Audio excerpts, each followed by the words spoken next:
Romains chapitre 13, lisons le verset 7. Rendez à tous ce qui leur est dû. L'impôt, à qui vous devez l'impôt. Le tribut, à qui vous devez le tribut. La crainte, à qui vous devez la crainte. L'honneur, à qui vous devez l'honneur. On peut continuer. Hein? Le respect, à qui vous devez le respect. L'amour, à qui vous devez l'amour. La soumission, à qui vous devez la soumission. Le travail bien fait, à qui vous devez le travail bien fait. Tout ce que vous devez aux gens, il faut le leur donner. Donner à chacun ce qui lui est dû. Plusieurs personnes négligent les relations humaines. Si dans ta vie, tu négliges les relations humaines, tu ne pourras pas faire des exploits. On est en train de parler de faire les exploits. Si tu n'as pas pris conscience de l'importance des autres êtres humains autour de toi, il te sera difficile de faire des exploits. Parce que tu ne peux pas le faire toi seul. Ou alors, tu peux commencer seul, mais à un certain moment, tu auras besoin des autres. Et si tu ne connais pas l'importance des autres et que tu bafoues vos relations, tu vas te retrouver seul. Alors que ton exploit là, tu as besoin des autres. Et pour que tu puisses travailler avec les autres, il y a des efforts que tu dois faire sur toi. Tu dois supporter certains aspects de ces personnes qui, elles aussi, supportent certains aspects de ta personne à toi. Nous devons, chacun de nous, laisser certaines branches de nos vies être brisées. Voilà, faire des compromis pour dire, je laisse tomber ceci, je n'aime pas ça, mais si la personne est comme ça, je dois la supporter parce qu'on doit aller ensemble, on doit travailler ensemble, on doit réaliser des choses ensemble. Prenez conscience de l'importance des relations humaines. Certains s'en foutent des autres. Tu ne peux pas t'en sortir seul. Certains s'en foutent même de leur famille. Tu vas finir misérable, pauvre et seul. Certains s'en foutent de leurs amis. Tu as des gens qui t'aiment bien, qui sont attachés à toi, mais tu ne leur accordes pas d'importance. Mais tu vas finir seul. On ne peut pas s'en sortir seul. Même nos voisins, on a besoin d'eux. La Bible dit le voisin proche est mieux qu'un frère qui est loin. Donc, si tu ne sais pas entretenir les relations avec les autres, tu risques de te retrouver seul, sans personne pour t'aider. Ou alors, tu as des idées, mais tu ne peux pas aller jusqu'au bout. Parce qu'il faut que tu sois accompagné à un certain moment pour que ça puisse prendre. Alléluia. Mes frères, mes sœurs, la Bible dit de rendre à chacun ce qui lui est dû. Alors, qu'est-ce qu'il faut? Dans ta vie, tu regardes, en commençant par ta famille. Qu'est-ce qu'il faut à ton conjoint, pour ceux qui sont mariés, à ta conjointe? C'est l'amour. Tu dois aimer cette personne avec qui tu vis. Mais souvent, vous laissez la personne, vous partez donner l'amour dehors. Ou alors, vous ne donnez pas dehors, mais ce sont des relations de conflit à tout moment. Pour rien, on peut bien maintenir la paix, mais ce sont des conflits parce qu'il y a l'orgueil et tout. On ne pardonne pas, on n'est pas prêt à laisser tomber certaines choses.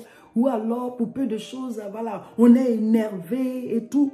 Et puis, au lieu que vous soyez dans une atmosphère qui va vous amener à bâtir, vous êtes dans une atmosphère de guerre et de conflit. Et puis, vos pensées sont régulièrement occupées par ces conflits-là. Et le temps passe, vous ne réalisez rien. Vous ne pouvez pas faire vos exploits parce qu'on ne réalise rien en situation de conflit. Rétablissez la paix entre vous et ceux avec qui vous vivez. En commençant par vos conjoints. Avec vos enfants. Qu'est-ce qu'il faut à vos enfants pour ceux qui en ont? C'est la paix et l'amour. Vous devez aimer ces enfants-là. Vous devez vous occuper d'eux, jouer votre rôle de parent. Jouez votre rôle de parent. Souvent, vous démissionnez. Vous démissionnez, vos enfants ont besoin d'eux, mais vous ne leur donnez pas ce qui leur est dû. Tu leur dois quoi à ces enfants-là? Tu leur dois de l'amour, tu dois les éduquer, tu dois les aider, leur donner tout ce qu'il faut selon tes moyens pour qu'ils puissent avancer. Mais souvent, tu as des moyens, mais tu ne joues pas ton rôle de parent. Tu as des moyens, tu ne joues pas ton rôle de parent. Tu as du temps, mais tu n'accordes pas à tes enfants. Mais tu as besoin d'eux. Aujourd'hui, peut-être c'est eux qui ont besoin de toi. Hein? Mais plus tard, tu auras besoin d'eux. Ce que tu veux que tes enfants te rendent, il faut s'aimer cela dans leur vie pendant qu'ils sont jeunes. Maintenant, s'ils ont déjà grandi et que tu n'as pas pu s'aimer ce qu'il faut, tu peux toujours rattraper. Ce sont toujours tes enfants. même les coups de fil pour pouvoir parler ensemble, s'humilier. Parce qu'en tant que parent, souvent, on est orgueilleux. Mais quand tu as tort, il faut reconnaître que tu as tort. Si tu arrives à t'excuser, à demander pardon à tes enfants, tu crois que tu es en train de te rabaisser. Mais non, tu leur apprends cela. Le jour qu'ils seront en tort, mais ils vont aussi s'humilier et demander pardon. Parce que papa le fait, maman le fait. Il faut qu'il y ait la paix autour de vous pour que vous puissiez faire vos exploits. Ceux qui sont dans des circonstances de conflit régulièrement à la maison, vous êtes difficile à vivre avec votre conjoint, votre conjointe, difficile à vivre avec vos enfants, difficile à vivre avec quiconque habite chez vous. Vous êtes dans des perpétuelles relations de conflit. Vous allez bâtir quoi? L'atmosphère est une atmosphère de guerre. Vous bâtissez quoi? Vous ne pouvez pas faire d'exploit. Il faut avoir la paix pour pouvoir vraiment travailler et puis faire ses exploits. C'est important. Ou alors tu fais ces exploits-là, mais tu ne les fais pas totalement. C'est pour cela que la Bible dit, tant que ça dépend de vous, soyez en paix avec les autres. Si ça ne va vraiment pas, va rétablir la paix. Si c'est toi qui dois t'humilier, humilie-toi. Demander pardon, là, ça ne veut pas dire que tu es faible. Au contraire, c'est la force. Parce que tu as dû renoncer à ton orgueil pour le faire. C'est que tu es fort. Alléluia. Mes frères, mes sœurs, les relations humaines. Après la famille, il y a les voisins, les collègues, ceux qu'on voit tous les jours, les êtres humains avec qui on est tous les jours. Vous travaillez quelque part et vous êtes en perpétuel conflit avec vos collègues, avec vos patrons. Allez vous réconcilier, allez demander pardon. Je ne dis pas de manger ensemble, hein. Mais là où tu travailles, là, tu dois avoir la paix. C'est-à-dire, dans tes pensées, là, tu ne dois pas tout le temps te demander si quelqu'un ne va pas faire quelque chose contre toi. C'est vrai qu'il y aura toujours de mauvaises personnes, quel que soit ce que tu vas faire, la paix ne sera pas rétablie. Mais la Bible dit, tant que ça dépend de toi, va faire la paix. Si c'est à toi de te rabaisser, si c'est à toi de demander pardon, fais-le. Pour que dans tes pensées, tu n'aies plus un conflit là, dans un coin de la tête, en pensant à quelqu'un, ah, je suis en guerre avec telle personne, je suis en conflit avec telle personne. Tu n'auras pas la paix. Mais quand tu as rétabli la paix, tu allais demander pardon, tu t'es excusé. Si la personne continue de penser des choses, c'est elle seule. Mais toi, tu auras la paix dans ton cœur. On ne peut pas faire d'exploit dans une situation de conflit, dans une atmosphère de conflit. Rétablissez la paix autour de vous. Tenez compte de l'importance des relations humaines. On a besoin des autres. Si c'est à l'école, si ce sont tes voisins, va demander pardon. Rétablissez la paix. Vous vivez quelque part, vous êtes en perpétuel conflit avec vos voisins. La Bible dit un voisin proche est mieux qu'un frère éloigné. Ça ne veut pas dire qu'on ne doit pas avoir des frères, hein. Mais s'il y a quelque chose chez toi, là, s'il y a quelque chose chez toi, ou bien quelque chose arrive, voilà, on ne souhaite pas. Mais s'il y a quelque chose chez toi, ce sont tes voisins d'abord, avant que ta famille ne vienne. Tenez compte de l'importance des relations humaines. Tu habites quelque part, tu es en palabre avec tous ceux qui sont autour de toi. Même bonjour, tu ne dis pas. Mais tu es quel genre de chrétien, tu es quel genre de chrétienne. C'est vrai qu'il y a des gens difficiles. Même si tu dis bonjour, on ne va pas répondre et tout. Mais toi, fais ta part. Autant que ça dépend de toi, sois en paix avec les autres. Tenez compte de l'importance des relations humaines sur cette terre-là. Tu veux faire des exploits, il faut que tu saches que les autres sont importants. Et tu devras les supporter avec leur caractère. Mais toi, tant que tu es basé sur Dieu, tant que tu t'appuies sur lui, tu auras toujours la force. Tu ne peux pas vivre quelque part et tu es en conflit avec tous ceux qui sont autour de toi. Tous tes voisins, vous êtes en conflit. Il y a un problème. Le jour qu'il y a un danger chez toi, qu'est-ce qui va se passer? Qui va t'aider? Qui va te secourir? C'est dangereux. Et avec ça, on dit on est chrétien. Mais comment ta lumière va briller devant eux? C'est vrai qu'il y a des gens difficiles. Hein? Je ne vous dis pas que c'est simple. Il y a des gens qui sont mauvais même. Mais la Bible dit quoi? Nous, on est la lumière du monde. Donc, prie. Souvent, on dit, ah, mais ils sont sorciers. Ma voisine, elle est sorcière. Mon voisin, il est sorcier. Il m'attaque. Mais entre eux et toi, qui doit avoir peur? Qui doit avoir peur? C'est eux. Parce que toi, tu as la lumière en toi. Jésus dit, je suis la lumière du monde. Le problème, c'est que vos lumières sont cachées. Tu dis, tu es chrétien, mais dans le quartier, là, c'est toi qui es plus mauvais. Tu ne pries pas, tu fais les mauvaises choses aux gens. Donc, ta lumière ne brille pas. C'est toi qui es rancunier, c'est toi qui tu critiques, tu te moques, tu fais les commérages seulement. Mais ta lumière ne brille pas, donc tu as peur, le sorcier va t'attaquer, tu as peur. Eux, leur puissance, ils ne jouent pas avec ça. C'est toi qui joues avec la prière, tu joues avec la parole de Dieu, tu ne veux pas marcher selon les lois du Seigneur. Donc tu veux quoi? Mes frères, mes soeurs, En tant que chrétien, là, on veut faire des exploits, non? Mais on a besoin des autres. Hein. On a besoin des autres. Les relations familiales, après la petite famille, là, la grande famille. Soyez en paix avec les gens. Il y aura toujours des mauvais cousins, de mauvaises cousines, de mauvaises tantes, de mauvaises mamans, de mauvais papas. Il en aura toujours. S'il y a eu Caïn, c'est qu'il en aura toujours. Mais vous, soyez en paix. On ne dit pas de les faire rentrer chez vous, de manger avec vous, d'aller manger chez eux. Vous devez toujours vous protéger. La Bible dit, soyez prudents comme des serpents. Simples comme des colombes, hein, mais prudents comme des serpents. Donc, toi, tu fais la paix. Mais tu sais, spirituellement parlant, qui la personne là est. Donc, tu baisses pas la garde dans la prière, c'est tout. Parce que la lumière a le dessus sur les ténèbres. Mais vous maintenez des relations où, avec des frères, des soeurs, vous ne vous parlez pas depuis des années. C'est grave. C'est vrai qu'on peut se perdre de vue. Hein. On ne dit pas d'aller chercher tout le monde pour leur dire bonjour. Voilà. Si la personne avant, vous étiez tout le temps ensemble et que maintenant chacun est d'un côté, bon, ça se comprend. Mais souvent, vous vous voyez, mais vous ne vous parlez pas. Vous vous retrouvez à des réunions, vous ne vous parlez pas. Vous vous retrouvez à des cérémonies, vous ne vous parlez pas. C'est quoi le problème? Pourtant, tu es la lumière du monde. On ne dit pas d'être ami avec la personne, mais rétablissez la paix. Dieu nous appelle à vivre en paix. Jésus dit, je vous donne ma paix. Je ne vous la donne pas comme le monde la donne. Notre paix n'est pas basée sur les critères de ce monde. Notre paix, elle est là parce qu'on représente Christ, tout simplement. Les relations humaines, mes frères, mes sœurs. Relations familiales, relations avec les collègues, relations avec les voisins. Petite famille comme grande famille.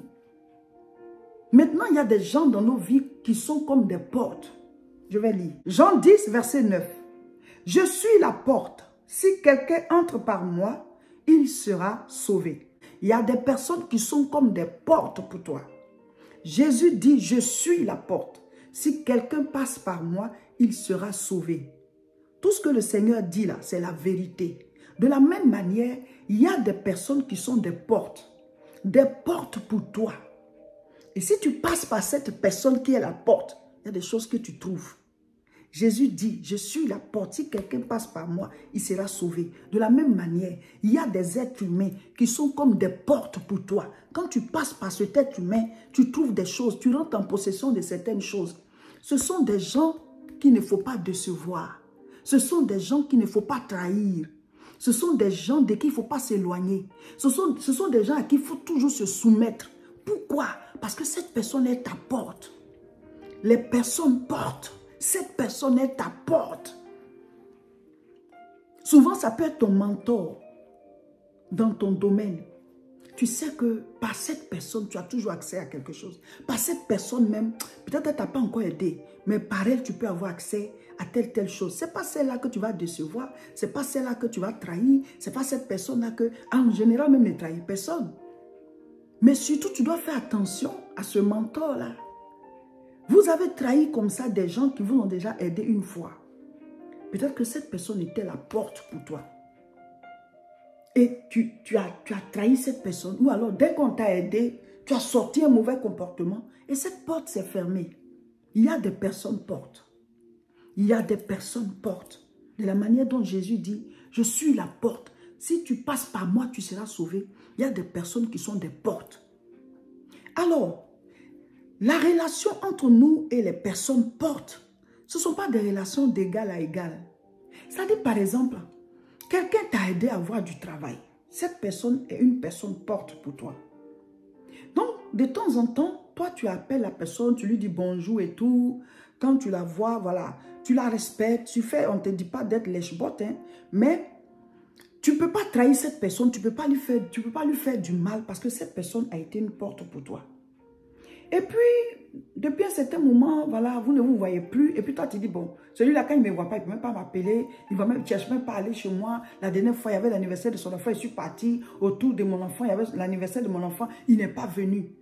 Ce que je veux vous faire comprendre là, c'est que la personne porte là. Vous ne devez pas avoir, c'est-à-dire vous ne devez pas vous dire que ce que je lui fais, elle doit me faire aussi. Non. C'est toi qui es dans le besoin. Tu as besoin de cette personne.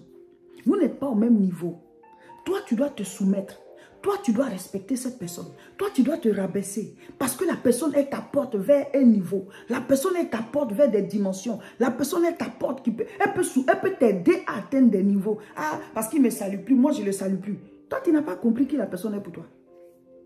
Parce que, voilà, la dernière fois, là, j'étais allé chez lui. Lui n'est pas venu me voir. Toi, tu ne sais pas qui la personne est pour toi. Vous n'êtes pas d'égal à égal. C'est toi qui as besoin de la personne. C'est une personne qui est ta porte.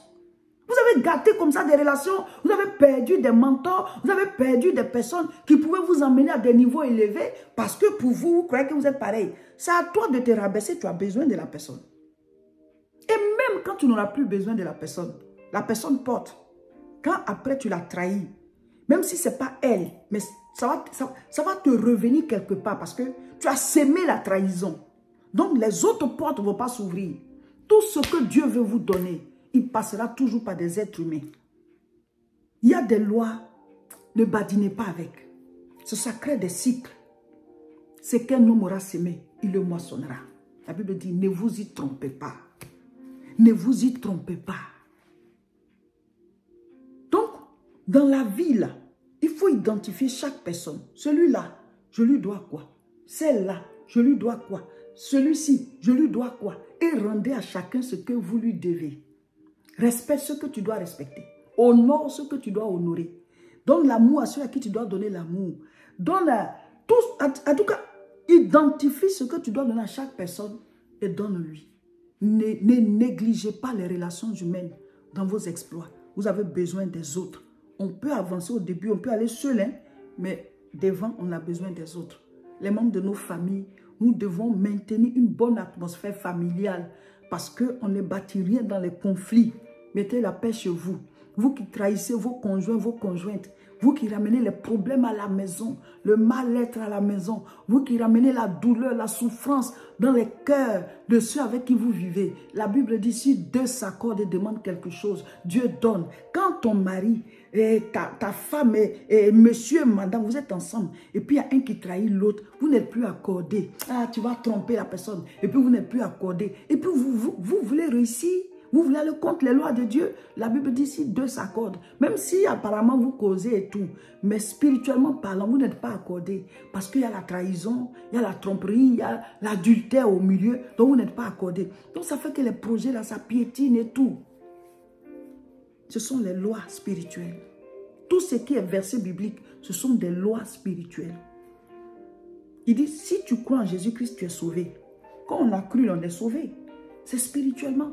Donc, s'il dit aussi que si tu commets l'adultère, tu es en train de pécher contre ton propre corps et que tu es en train de détruire cette relation amoureuse entre ton mari et toi, bien ta femme et toi, parce que vous n'êtes plus accordés, c'est que c'est vrai aussi. Mes frères, mes soeurs, entretenez de bonnes relations humaines autour de vous si vous voulez faire des exploits. Le jeûne est très puissant. On est nourri. Quand vous allez sortir du jeûne, il faut chaque fois réécouter les enseignements et bâtissez votre vie, mettez de l'ordre, faites face, vous mettez de l'ordre dans chaque domaine et vous faites face pour pouvoir faire vos exploits. Si tu veux faire des exploits, tu dois tenir compte des autres êtres humains. Prends conscience des relations humaines sur cette terre. Prends conscience de l'importance des autres personnes. Les gens de ta famille, tes amis, tes voisins, même ceux avec qui tu vis à cette époque, prends conscience de leur importance. Il y en a qui seront tes clients. Il y en a qui vont venir assister à tes concerts. Il y en a qui vont acheter tes livres. Il y en a qui vont acheter la nourriture que tu vends. Il y en a qui vont te secourir en cas de danger. Vous voyez, on a besoin des autres. Tu as besoin des autres. Prenez conscience des relations humaines. Sachez entretenir vos relations avec les autres. Mes frères, mes sœurs, c'est vrai qu'il y aura toujours de mauvaises personnes pour vous faire de mauvaises choses. C'est vrai qu'il y aura toujours des gens qui vont vous trahir. Mais ça ne veut pas dire que tout le monde est mauvais. Et même ceux qui nous font souvent de mauvaises choses, ils sont comme des couteaux que Dieu utilise pour nous tailler. Parce que peut-être qu'on a un peu de chair, un peu de chair de trop. Parce que la Bible dit quoi? En tant que chrétiens, nous sommes un peuple circoncis. C'est-à-dire qu'il y a la chair là. Les choses qui ne sont pas de Dieu, qui doivent quitter nos vies. Peut-être que tu manques de patience. Dieu va utiliser quelqu'un comme couteau pour te tailler, pour que tu puisses acquérir la patience. Peut-être que tu es quelqu'un qui est trop coléreux, coléreuse. Et Dieu va utiliser quelqu'un pour te débarrasser de cette colère-là. Donc, souvent, les mauvaises personnes ont leur rôle même dans nos vies. Dieu les utilise pour nous faire acquérir les qualités de vie, les qualités humaines qu'il veut qu'on ait. Maintenant, quand ça ne s'est pas bien passé avec quelqu'un, tu dois rétablir la paix avec la personne. La Bible dit, autant que cela dépend de vous, soyez en paix avec les autres. Ça ne veut pas dire soyez amis avec les autres, c'est différent. Être ami, c'est un niveau supérieur. Rétablir la paix, ça veut dire il faut que tout conflit s'arrête. Donc, ce que tu dois faire pour que la personne et toi, il n'y ait plus de conflit entre vous. Vous voyez ceux avec qui on vit, qu'on rencontre sur la route et tous les êtres humains de notre époque. Quand tu vois quelqu'un, vous n'êtes pas en guerre, tu peux le saluer. Lui aussi peut te saluer, vous pouvez vous demander des renseignements. C'est l'absence de guerre, c'est ça. Ça dit entre toi et lui, il n'y a pas d'histoire, il n'y a pas de conflit. Mais ce n'est pas ton ami. Cette personne que tu as rencontrée, tu ne vas pas la faire entrer chez toi, tu ne sais pas qui c'est. Donc, ceux avec qui vous avez eu des problèmes, rétablissez la paix. Mais ayant su qui la personne est, tu ne vas pas faire d'elle ton ami. Les amis, on les choisit. Même Dieu choisit ses amis. Hein? Dieu choisit ses amis. Mes frères, mes soeurs, on ne devient pas amis de Dieu comme ça. Il y a des grades. Il y a ta consécration. Il faut le chercher jusqu'à ce que tu le trouves. Sinon n'importe qui comme ça ne devient pas ami de Dieu. On est tous enfants de Dieu. Mais pour devenir ses amis, amis de Dieu, comme les Abraham, les Isaac, les Jacob et tout, et même des gens de notre époque, ou même des époques passées, à chaque génération, il y a des gens qui sont des amis de Dieu, mais il y a des niveaux. De la même manière, il doit y avoir des conditions pour que des gens soient vraiment dans ton intimité, que ces personnes fassent partie de ton cercle d'influence. Donc, on ne te dit pas de prendre les gens comme ça et puis, voilà, parce qu'hier, la personne t'a fait du mal, je lui ai pardonné, allez, on est encore ensemble, on mange ensemble, on fait tout ensemble. Mais toi, tu as pardonné, mais tu ne sais pas ce qu'il y a dans le cœur de la personne. Elle peut toujours te faire du mal. Parce qu'on n'a pas les mêmes cœurs, hein. On n'a pas les mêmes cœurs. Mais autant que ça dépend de toi, toi, sois en paix avec la personne. Par rapport aux exploits, il y a beaucoup à dire. Parce qu'on dit connaître Dieu pour faire des exploits. Donc, tu dois entretenir ta relation avec le Seigneur.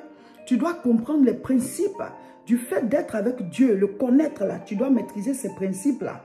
Naître de nouveau, marcher avec lui tous les jours par la vie de prière, la méditation de la parole, mettre la parole en toi par les enseignements et obéir surtout. Pour que la nuée t'accompagne, pour que le surnaturel soit avec toi, tu dois maintenir ta relation avec Dieu. Et pendant ce temps, tu fais des exploits, c'est-à-dire tu réussis dans tous les domaines, comme un arbre planté près d'un courant d'eau qui donne ses fruits en chaque saison. Mais on a dit aussi que au-delà de tous ces domaines où tu peux faire des exploits, il y a des domaines voilà, où Dieu emmène chacun de nous. Ce domaine-là, il est clé. C'est un domaine principal pour toi. On l'a appelé le grain sain. Que la bonne terre qui a reçu la graine, quand ça a germé et que ça a produit des fruits, ça a donné un grain 30, un grain 60, un grain 100. Matthieu chapitre 13, à partir du verset 1, on nous parle de la parabole du semeur. Donc ce grain 100 là, on dit que c'est ton domaine principal. Ton domaine où Dieu, voilà, il veut te révéler. Tu dois le trouver. Tu dois trouver ce domaine-là, soit par la prière, le Seigneur va te parler.